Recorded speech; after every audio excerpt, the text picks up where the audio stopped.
ओम शांति। 12 नवंबर 2024। बाबा के महावाक्य। मीठे बच्चे, बाप आए हैं तुम बच्चों का श्रृंगार करने। सबसे अच्छा श्रृंगार है पवित्रता का।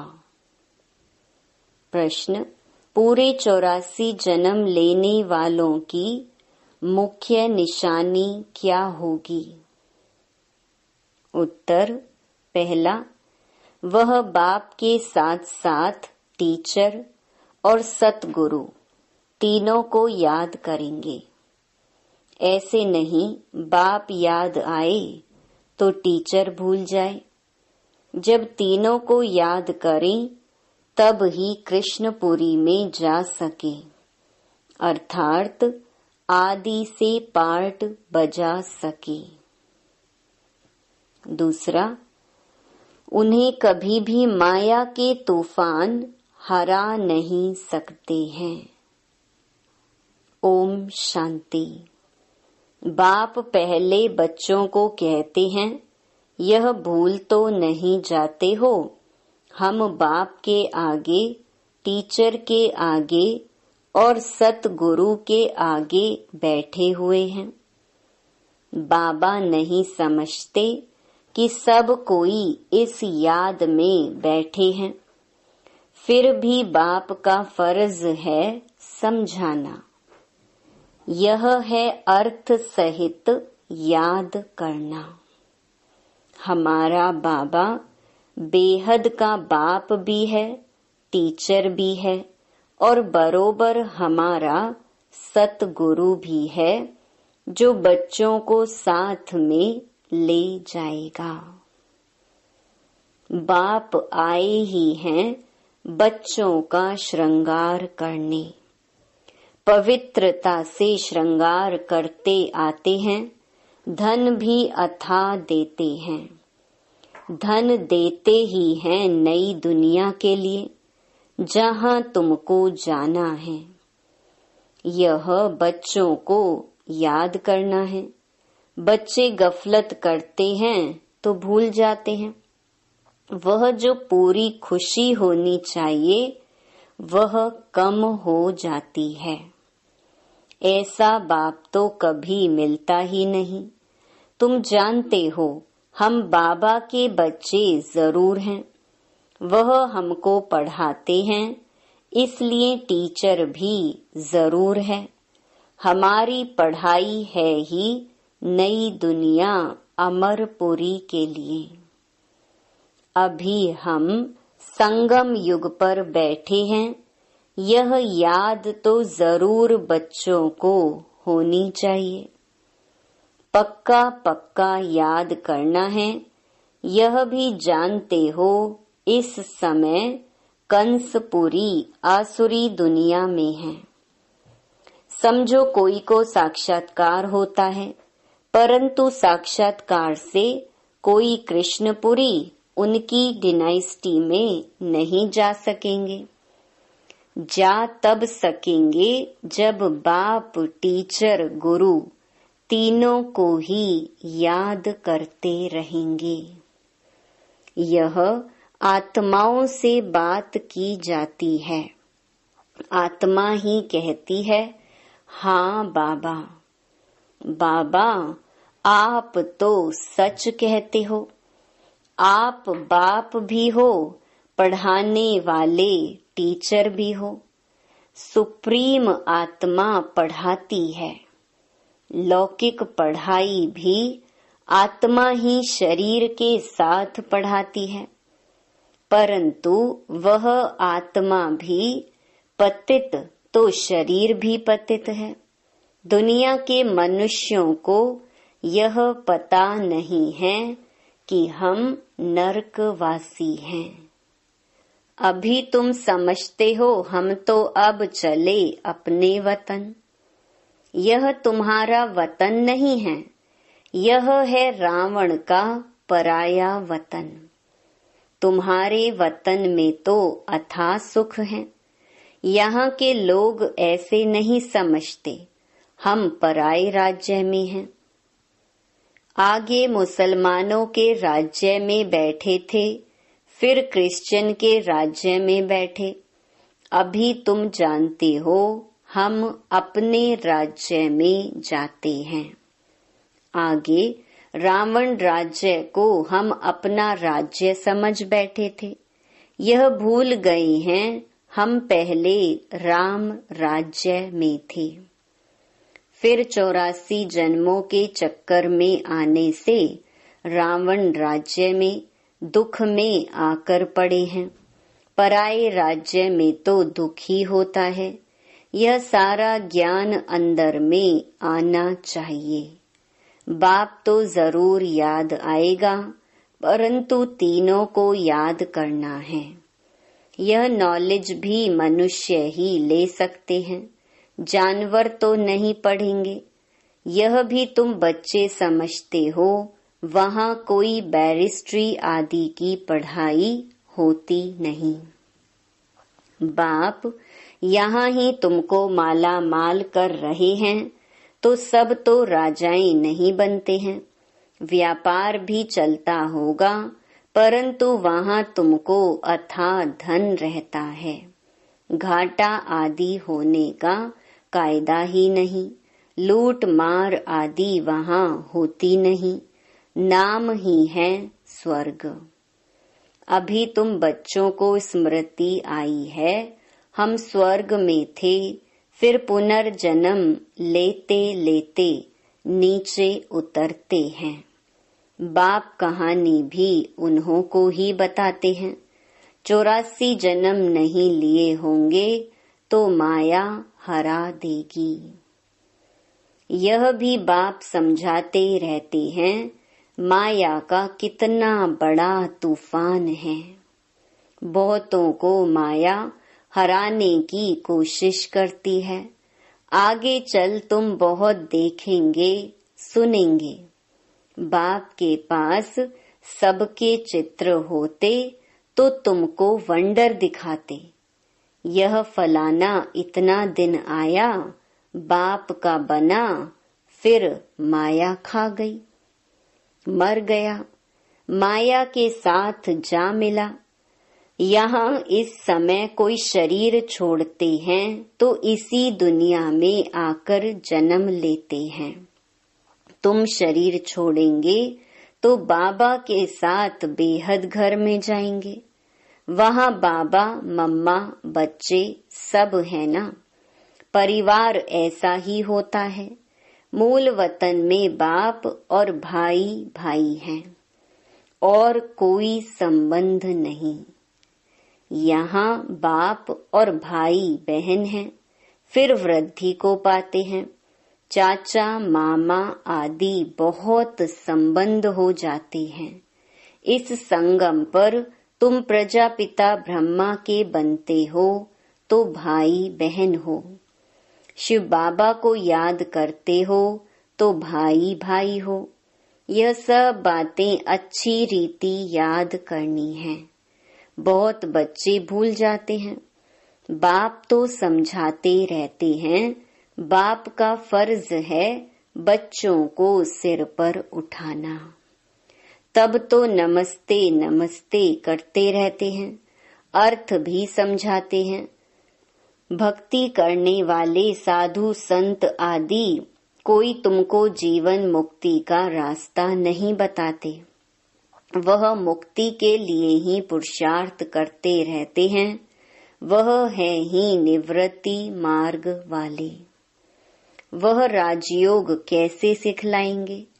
राजयोग है ही प्रवृत्ति मार्ग का। प्रजापिता ब्रह्मा को 4 भुजाएं देते हैं तो प्रवृत्ति मार्ग हुआ ना। यहाँ बाप ने इनको एडॉप्ट किया तो नाम रखा है ब्रह्मा और सरस्वती। ड्रामा में नोंद देखो कैसी है। वानप्रस्थ अवस्था में ही मनुष्य गुरु करते हैं, 60 वर्ष के बाद। इसमें भी 60 वर्ष के बाद बाप ने प्रवेश किया तो बाप टीचर गुरु बन गए। अभी तो कायदे भी बिगड़ गए हैं, छोटे बच्चे को भी गुरु करा देते हैं। यह तो है ही निराकार। तुम्हारी आत्मा का यह बाप भी बनते, टीचर सतगुरु भी बनते हैं। निराकारी दुनिया को कहा जाता है आत्माओं की दुनिया। ऐसे तो नहीं कहेंगे, दुनिया ही नहीं है। शांति धाम कहा जाता है, वहाँ आत्माएं रहती हैं। अगर कहीं परमात्मा का नाम, रूप, देश, काल नहीं, तो बच्चे फिर कहाँ से आएंगे? तुम बच्चे अब समझते हो यह वर्ल्ड की हिस्ट्री, ज्योग्राफी कैसे रिपीट होती है। हिस्ट्री चैतन्य की होती है, ज्योग्राफी तो जड़ वस्तु की है। तुम्हारी आत्मा जानती है हम कहाँ तक राज्य करते हैं। हिस्ट्री गाई जाती है, जिसको कहानी कहा जाता है। ज्योग्राफी देश की होती है। चैतन्य ने राज्य किया, जड़ तो राज्य नहीं करेंगे। कितने समय से फलाने का राज्य था। क्रिश्चियन ने भारत पर कब से कब तक राज्य किया, तो इस वर्ल्ड की हिस्ट्री, ज्योग्राफी को कोई जानते ही नहीं। कहते हैं सतयुग को तो लाखों वर्ष हुआ, उसमें कौन राज्य करके गए, कितना समय राज्य किया, यह कोई नहीं जानता। इसको कहा जाता है हिस्ट्री। आत्मा चैतन्य, शरीर जड़ है। सारा खेल ही जड़ और चैतन्य का है। मनुष्य जीवन ही उत्तम गाया जाता है। आदमशुमारी भी मनुष्यों की गिनी जाती है। जानवरों की तो कोई गिनती कर भी ना सके। सारा खेल तुम्हारे पर है।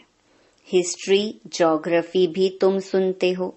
बाप इसमें आकर तुमको सब बातें समझाते हैं। इसको कहा जाता है बेहद की हिस्ट्री, ज्योग्राफी।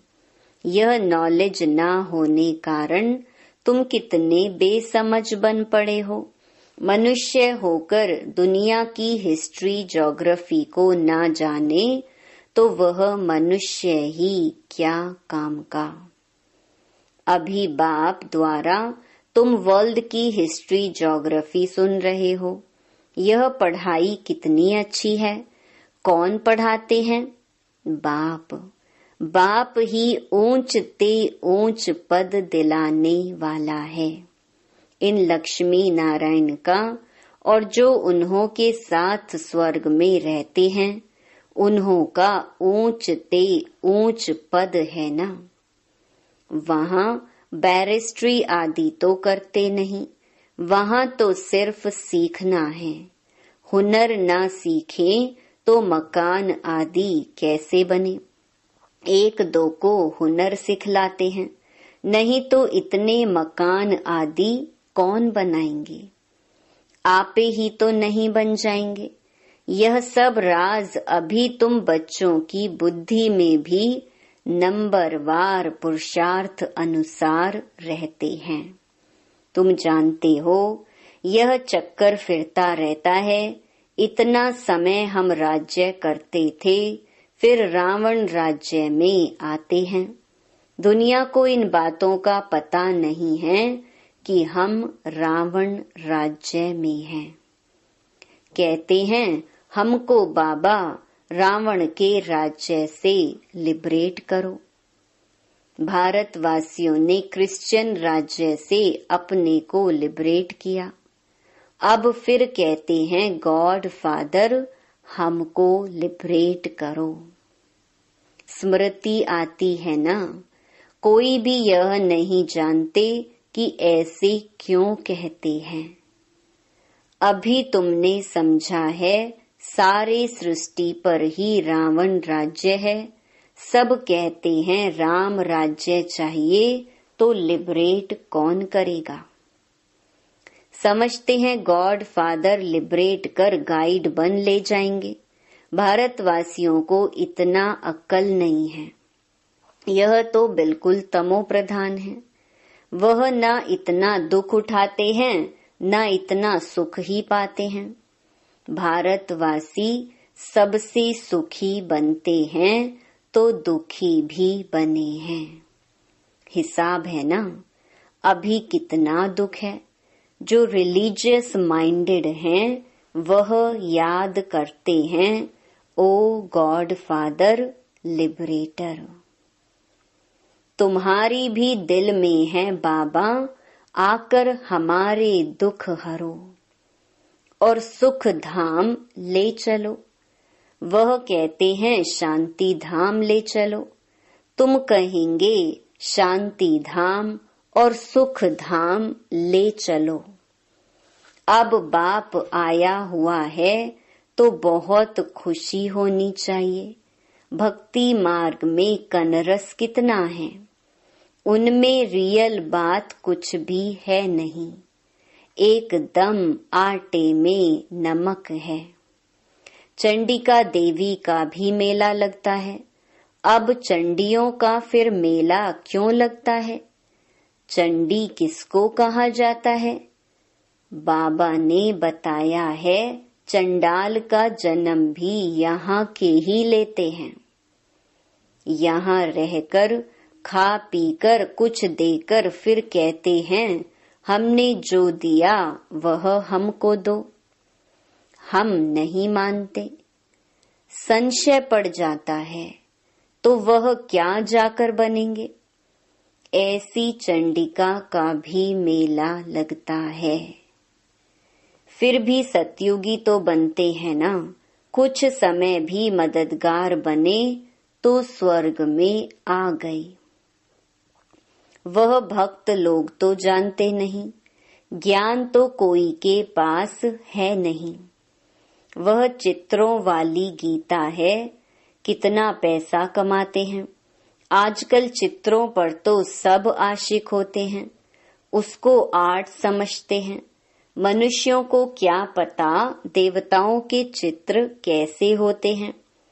तुम असल में कितने फर्स्ट क्लास थे। फिर क्या बन गए हो। वहाँ कोई अंधा काना आदि होता नहीं। देवताओं की नेचुरल शोभा होती है। वहाँ नेचुरल ब्यूटी होती है। तो बाप भी सब समझाकर फिर कहते हैं बच्चे बाप को याद करो। बाप बाप भी है, टीचर सतगुरु भी है। तीनों रूप में याद करो तो तीनों वर से मिलेंगे। पिछाड़ी वाले तीनों रूप में याद नहीं कर सकेंगे, फिर मुक्ति में चले जाएंगे। बाबा ने समझाया है सूक्ष्म वतन आदि में जो कुछ देखते हो यह तो सब हैं साक्षात्कार की बातें। बाकी हिस्ट्री ज्योग्राफी सारी यहाँ की है। इनकी आयु का किसको पता नहीं है। अभी तुम बच्चों को बाप ने समझाया है, तुम फिर कोई को भी समझा सकते हो। पहले पहले तो बाप का परिचय देना है। वह बेहद का बाप है, सुप्रीम। लौकिक बाप को परमात्मा व सुप्रीम आत्मा कभी नहीं कहा जाता। सुप्रीम तो एक ही है जिसको भगवान कहा जाता है। वह नॉलेजफुल है तो तुमको नॉलेज सिखलाते हैं। यह ईश्वरीय नॉलेज है, सोर्स ऑफ इनकम। नॉलेज भी उत्तम मध्यम कनिष्ठ होती है ना।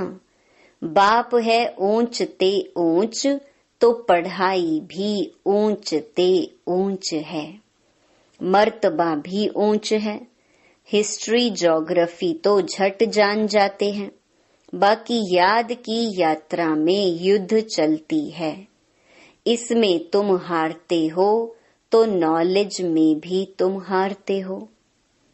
हारकर भागंती हो जाते हैं तो नॉलेज में भी भागंती हो जाते हैं। फिर जैसे थे वैसे बन जाते हैं और ही उनसे भी बदतर। बाप के आगे चलन से देह अभिमान झट प्रसिद्ध हो जाता है। ब्राह्मणों की माला भी है, परंतु कईयों को पता नहीं है कि हम कैसे नंबरवार यहाँ बैठे।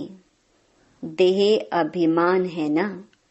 निश्चय वाले को जरूर अपार खुशी होगी।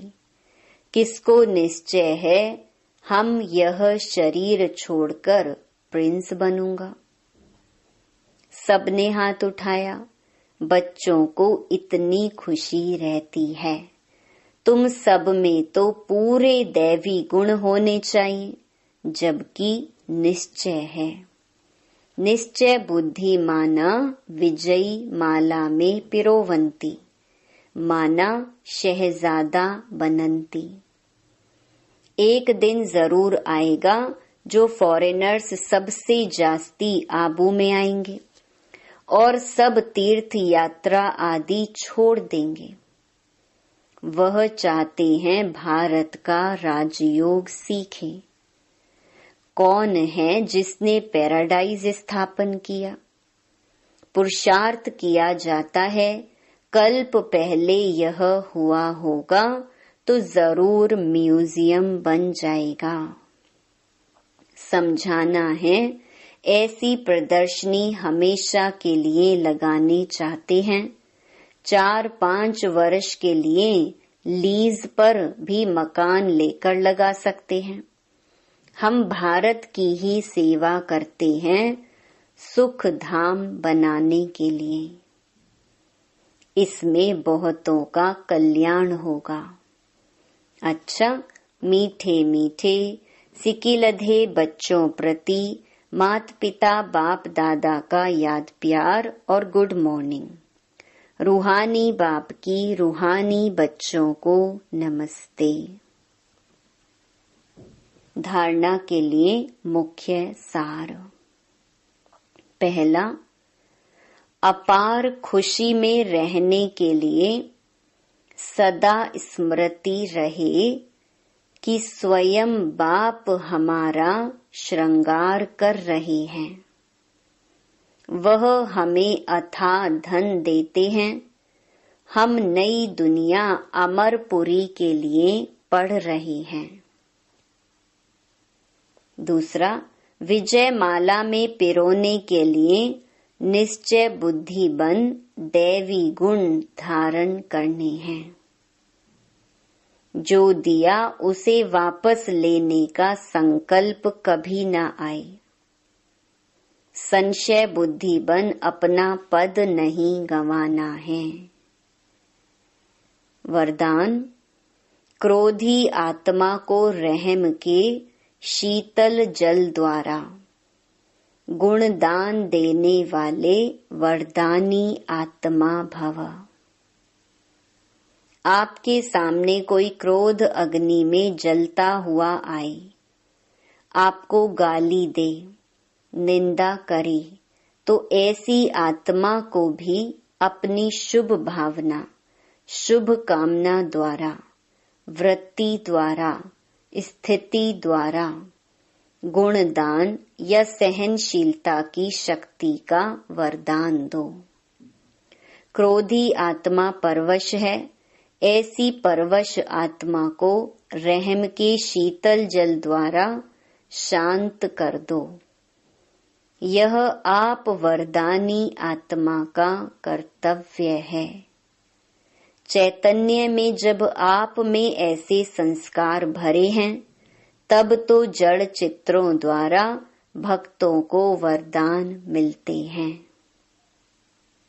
स्लोगन, याद द्वारा सर्व शक्तियों का खजाना अनुभव करने वाले ही शक्ति संपन्न बनते हैं।